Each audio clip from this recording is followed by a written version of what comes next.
having some restructuring hiccups with our system, our screens and projectors and things.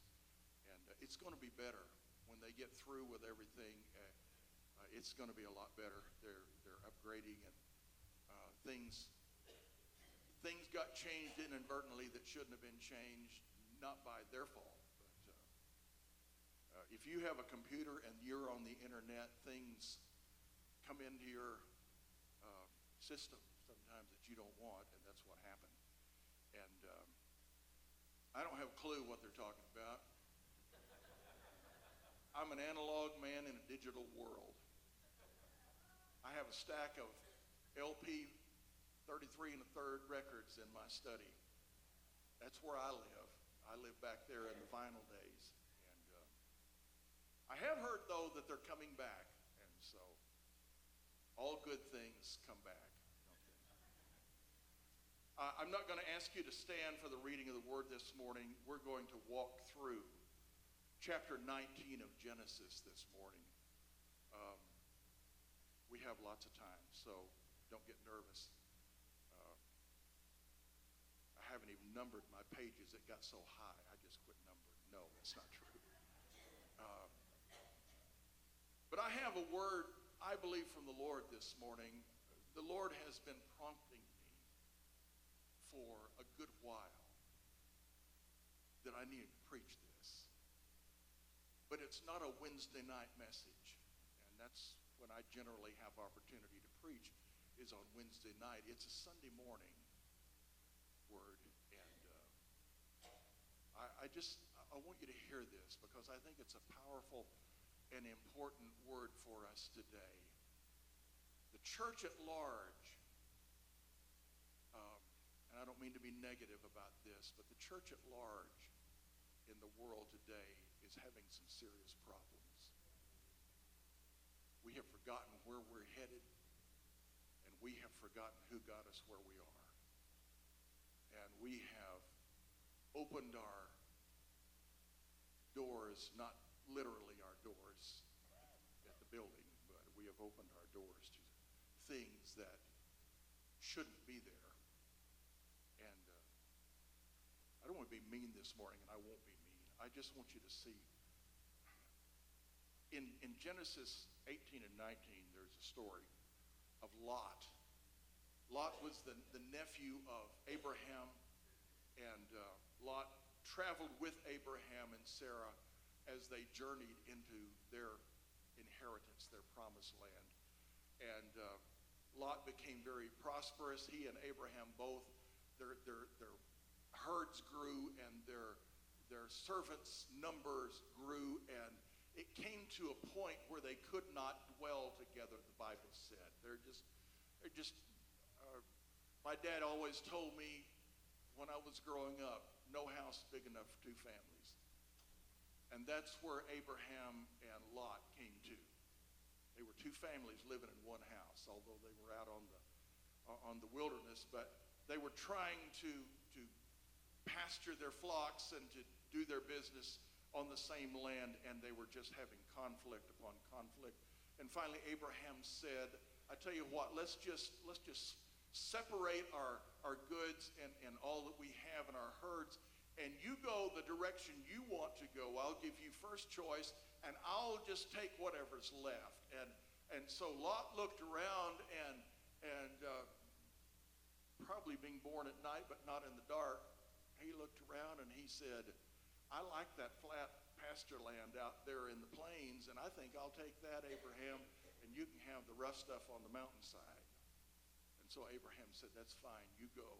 And he went there, and he set up his business out there of raising sheep and doing all the things that he did. And there is a phrase that is used there.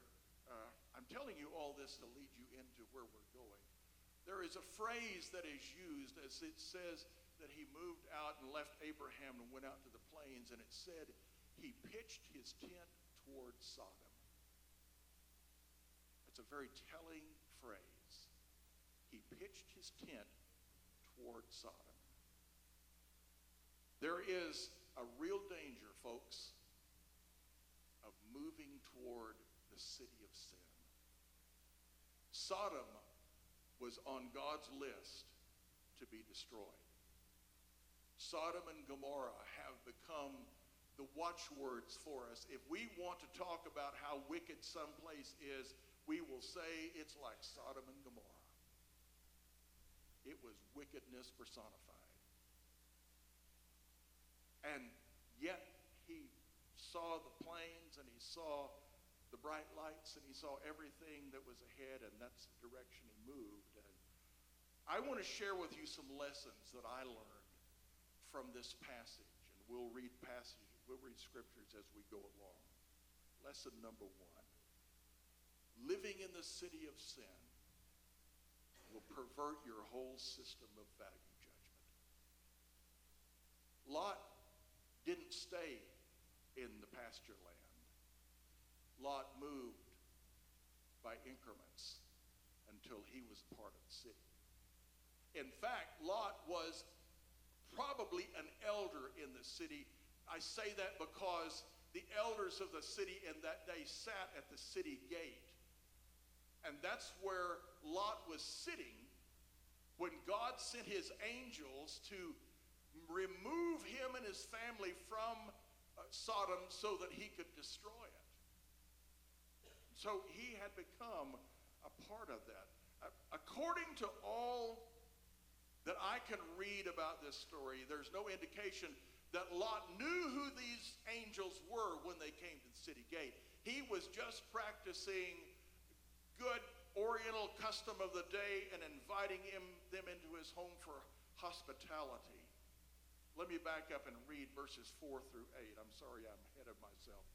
But before they lay down, he had invited them into the city. Before they lay down, the men of the city, even the men of Sodom, compassed the house round, both old and young, all the people from every quarter, and they called unto the Lot and said unto him, There are men which came in. Where are the men which came into thee this night? Bring them unto us that we may know them. They weren't saying we want to shake hands with them and know their names. We talk about sometimes saying know somebody in the biblical sense. That's what he's talking about. These are homosexual men who are saying to him, give us these men that we may take advantage of them sexually. And Lot went out at the door unto them and shut the door after him and said, I pray you, brethren, do not so wickedly. Behold, I have 2 daughters which have not known man. Let me, I pray you, bring them out unto you, and do you to them as is good to your eyes. Only unto these men do nothing, for therefore came they under the shadow of my roof. Now, back up again. I don't know that at this point he knew they were angels. He just was protecting them. And he, I lost it a minute. Notice what lengths he is willing to go through to protect these guests from these perverted men who wish to molest them. He's willing to offer his own virgin daughters to try and take their minds away from these men. And that was unheard of in the Hebrew culture, and certainly not acceptable to God. But here's my point. When we begin to live in the city of sin, we find ourselves in situations where we are forced to make concessions. Sometimes they are grossly against all that we have believed to be right, but we are able to rationalize them because of the overwhelming pressure to pull ourselves out of the web we have been caught in, a web that we would not be in had we not moved into the city. People take the first drink. People take the first hit of dope because they've been brought in as a part of a social group, and they have been lured closer and closer until there is no way out without being ridiculed by the group. Others give up their virginity because their values have become so warped that it is right thing to do, and some offer their families and marriages on the altar of the pagan god of success and self-serving pleasure. And like Lot, it is so right in the moment. It's just, it's okay to do this because everybody else is doing it. I have put myself inside a circle of acquaintances and people, and I have become so desensitized by the neighbors that I have in the city that I find it is easy to agree to a buy-off. And it's always easy to compare with what they are doing and say, well, they're a lot worse than I am, so it's okay to do what I'm doing. Living in the city of sin perverts your system of value judgments. Lesson number 2. Eventually, a decision must be made between living in the city of sin and following God. Verses 12 and 13, and the men said unto Lot, Hast thou here besides son-in-law, and thy sons and thy daughters, and whatsoever thou hast in the city, bring them out of this place, for we will destroy this place, because the cry of them is waxen great before the face of the Lord, and the Lord has sent us to destroy it. Lot had settled his family and his servants on the plain as a result of a choice offered to him by Uncle Abraham sometime before. He had made a calculated decision. He looked at the well-watered plain. He looked at the mountainside that you had to hunt for water and hunt for grass. And he said, I believe I'll take the well-watered plain. And he pitched his tent towards Sodom. And now the Lord comes with an opportunity for a reversal of that choice, a chance to turn his life around before destruction falls on him and his family. And God does that for us so often.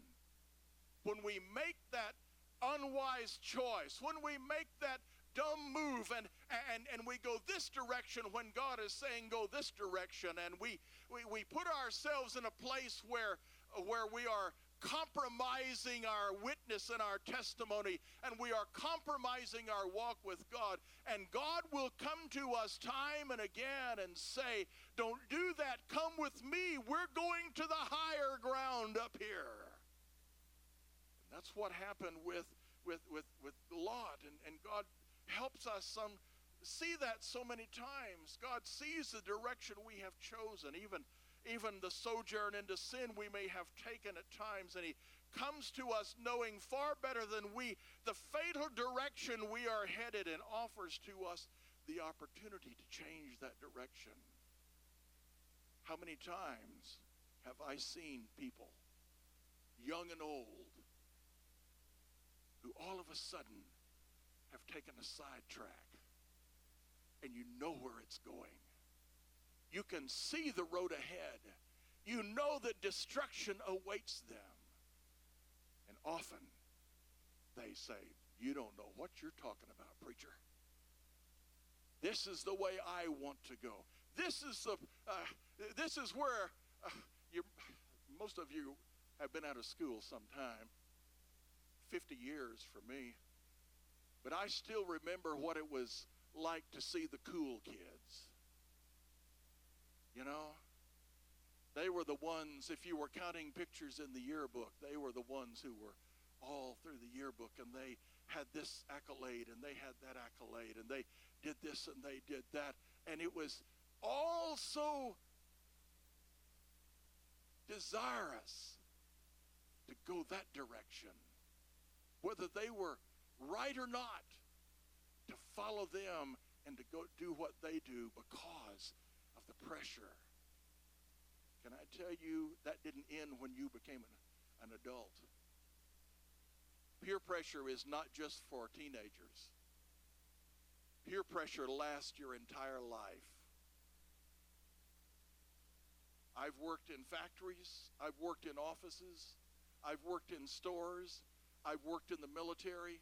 I've been all kinds of situations, and I can tell you that peer pressure was at every point, every stop along the way. Come on, Roger, let's go get a drink after work. You need to loosen up. When I was overseas, away from my wife and family, come on, Roger, let's go down to the massage parlor. They'll ease your tensions.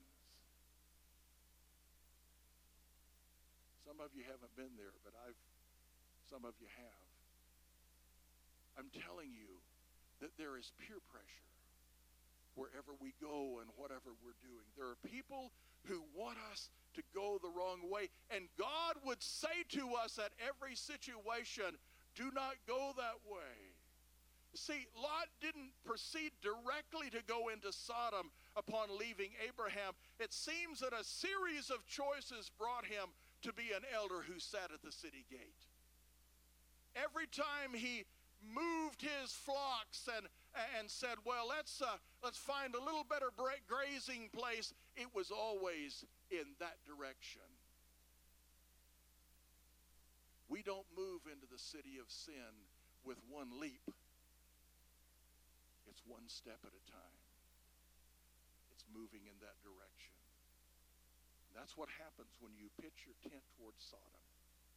It needs to be said that the initial choice that led Lot to the plain cities in the first place really was one of selfishness. He didn't care that Uncle Abraham had taken him under his wing and he had those flocks and he had those servants because Abraham had helped him along the way and taken him with him. When it came to a choice of who would get the better land, I want it myself. Selfishness was the thing that led him there in the first place. Let me say one more thing about the decision that he was called upon to make. It was the determining factor of whether God's will could be accomplished. Because Abraham had done a lot of finagling with God and dealing with God and said, if there are 50 righteous men, would you save the city? Knowing there weren't 50 righteous men there. If there are 40, and on down, and finally God said, I'll give them time to get out of the city. God could not do, because he had promised, what he wanted to do until the move was made. Can I tell you that God wants to work in each of our lives, but there are decisions that have to be made in our lives before God can ever do the work that he wants to do. Lesson number 3. All who are dear to us may not follow us back out of the city of sin. Verse 14. And Lot went out and spake unto his sons-in-law, which married his daughters, and said, Up, get you out of this place, for the Lord will destroy the city. But he seemed as one that mocked unto his sons-in-law. What we know happened was that he had 2 unmarried daughters. We don't know how many married daughters he had. They stayed there, and only the wife and the 2 unmarried daughters went with him. He left part of the clan inside the city. There will always be those who think you're foolish for following the will of the Lord. I've seen it all the way from the sinner to the saint. When I have followed God in moves that nobody understood, including myself, I had friends, I had fellow pastors who said, you're crazy. When I left a brand new church building in McKinney, Texas, and packed up my truck and came to Malvern, Arkansas, I had friends who said, you have lost your mind. You've got a beautiful new building. You've worked 10 years to get it there. You deserve to have that building. But I knew that I knew that I knew God had spoken to me and said, this is the road, get on it. I'm going to tell you, what these sons-in-law saw was wealth and prestige and honor that Lot had had in the city, and they thought him foolish for leaving it, and they saw the city as a never-ending thing. I have heard just recently on several occasions from people who are supposed to be smart the day. This is the day. You need to live for this day and don't worry about tomorrow. My friends, we'd better know that there's an eternity that waits us. And you can enjoy this day. And you ought to enjoy this day to its fullest. But there's an eternity that waits us. And we'd better be thinking about what is more important from there. Lesson number 4. There will be a temptation to compromise your break with the city. Verse 17. And it came to pass when they had brought them forth abroad, that he said, Escape for thy life, look not behind thee, neither stay thou in all the plain. Escape to the mountain, lest thou be consumed. And Lot said unto them, Oh, not so, Lord. Behold, now thy servant hath found grace in thy sight, and thou hast magnified thy mercy, which thou hast shown unto me in saving my life.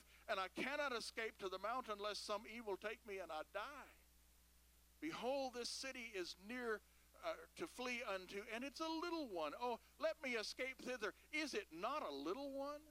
And my soul shall live. And he said unto him, See, I have accepted thee concerning this thing also, that I will not overthrow this city for the which thou hast spoken. Haste thee, escape thither, for I cannot do anything till thou come thither. Therefore the name of the city was called Zoar. We see Lot really beginning to squirm now. He's outside the gate. He's on the road. He's moving in the right direction, but boy, that pull is so great. Don't make me go to the mountains. I don't want to leave the plains. I love it down here. Just there's a little, and it would be humorous if it were not so serious, as he said, look, there's a town. It's just a little one. Can I tell you that when God leads us away from the wayward life of the city of sin, it is always something inside of us that says, I'll leave the city, but let me live in the suburbs. Don't make me flee all the way to the mountains. I want to live in close proximity. But it's amazing what little visual stimulus will do. The angel said, okay, you can stay in Zoar. But then the fire fell, and he looked and saw the smoke. And when it was time to move on to the mountains, he packed up and moved to the mountains. Lot argues from a spirit of compromise. God, I'll make a deal with you. I'll leave this behind if you'll let me carry that with me. I'll leave that place if you'll let me go over here. A spirit of compromise. And lesson 5, the love of the city is more than some can bear to part with. Verse 26. But his wife looked back from behind him, and she became a pillar of salt. There was a specific requirement, commandment, not to look back. Because the looking back indicated an unwillingness to leave what's back there. I was watching one of my favorite TV preachers this morning, Brother James McDonald, and he was talking about getting away from sin, and he used as an illustration a wonderful looking pastry. And he held it up in front of him as he talked, and he said, as if that were sin, and he looked at that and he said, I'm dead to sin. I won't take that. And then he would wave it under his nose and look at it and smell of it. That's what we do. I've left sin behind, but kind of look over my shoulder and make sure it's still there. It would seem that Mrs. Lot had grown quite fond of Sodom. It may have been wicked, but she had friends there. She'd climbed the social ladder. She had become a part of the society there, and I'm sure it was a painful thing to leave the city, an embarrassing thing. Can't you imagine her friends shaking their heads and saying, "Oh, poor Mrs. Lot. Her husband's dragging her off to the mountains." But the thing that struck me is that I marvel at how easy it is to make a home for ourselves in the city of sin. We can become so comfortable in surroundings that we once found objectionable. They may have seemed evil when we moved there, but when we got to know them, they weren't all that bad people. And the stuff they did wasn't really as bad as we thought it was. It certainly wasn't as bad as that preacher said it was. We may have been uncomfortable taking part in activities at first, but eventually we loosened up, and it was really quite enjoyable. Let me take a little bitty sidetrack this morning and tell you that there are gateways that we pass through that, if we do pass through them, open up a whole new vista of things. As long as you stay on this side of the fence and don't go through the gate, then the appeal is not nearly what it is if you kick the gate open and go through and find out what's there. Get quite at home with that. I knew a lady when we were ministering in church in Killeen, Texas, where Fort Hood is. Fort Hood's been on the news this weekend. Largest military installation in the free world. And we had a lot of military people who went to our church. And there was a military wife who went to our church, and Donna and I visited her, and she was a Christian, but her husband was not, and so he took her to every social event there was in his unit, and there was always drinking there, and there was always pressure to drink. And she said, "I learned how to take one drink and sip on it all evening long. I didn't get drunk. I just sipped on it all night long." May I tell you, that's the first step toward many such drinks. Even though some people make moves to leave, they continually desire in their heart to return. Lesson 6, the influence of living in the city may linger on after you've fled. Verses 30 through 36. "And Lot went up to Zoar and dwelt in the mountain, and his 2 daughters with him, and he feared to dwell in Zoar, and he dwelt in a cave, he and his 2 daughters. And the firstborn said unto the younger, Our father is old, and there is not a man in the earth to come in unto us after the manner of all earth. Come, let us make our father drink wine, and we will lie with him, that we may preserve seed of our father. And they made their father drink wine that night. And the firstborn went in and lay with their father, and he perceived not when she lay down, nor when she arose. And it came to pass on the morrow that the firstborn said unto the younger, Behold, I lay yesternight with my father. Let us make him drink wine this night also, and go thou in and lie with him, that he may preserve seed of our father.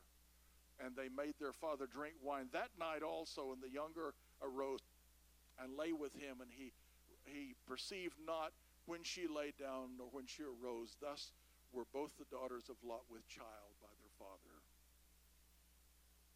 These girls were described as virgins, but they had learned some things while living in the city of sin.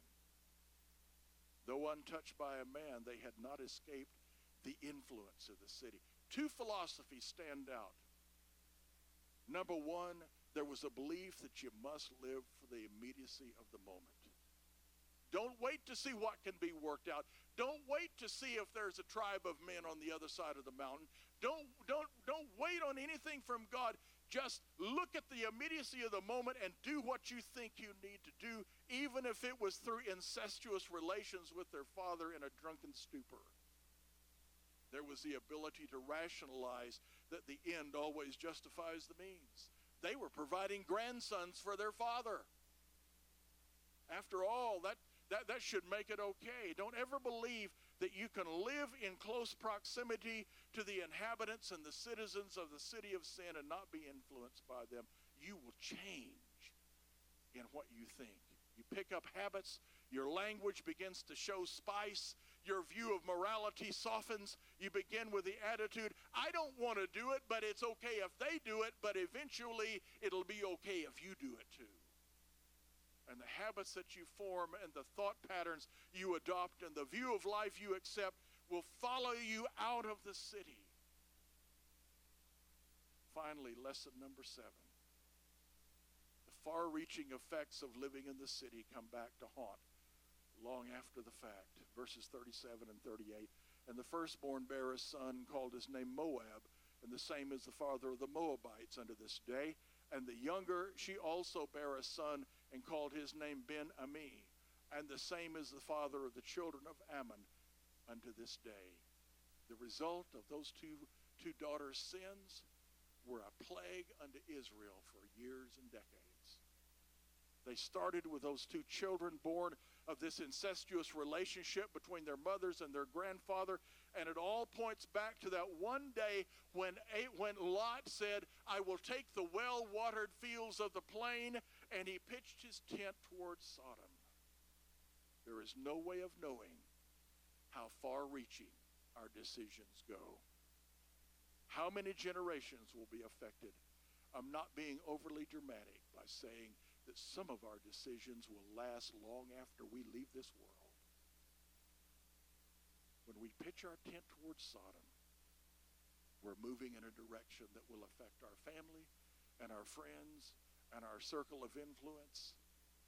I can tell you that I have sat with people in my church through the years who said to me with tears in their eyes, I wish I had lived for God when my children were growing up, and now I can't get them in church.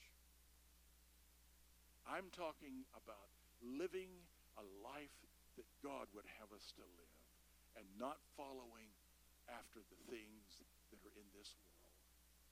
Would you stand with me?